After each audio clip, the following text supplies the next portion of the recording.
Good afternoon বন্ধুরা, তোমরা সবাই কেমন আছো? আমি আমাদের পাড়ার পুকুর পাড়ে আসছি ঘুরতে। কয়েকদিন আগে বুদ্ধ পূর্ণিমা পার হয়ে গেল। বট পাকুর গাছ,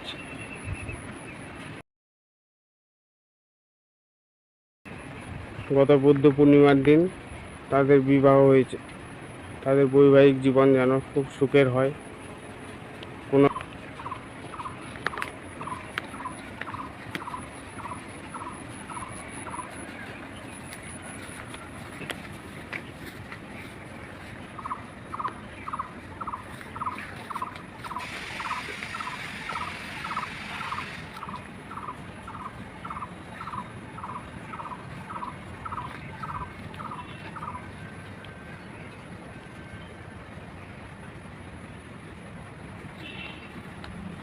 বন্ধুরা, তোমরা কখনো ড্রাগন ফলের গাছ দেখেছো?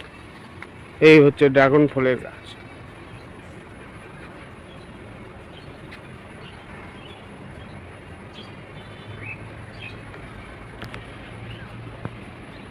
সবেমাত্র ফুল ধরেছে, এখনো ফল আসেনি গাছে।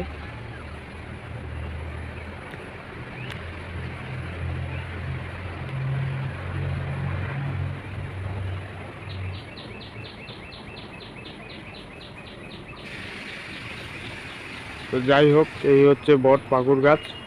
এটা খুব একটা স্পেশাল জায়গা। সবাই এখানে বিভিন্ন সময় আসে, পূজা অর্চনা করে।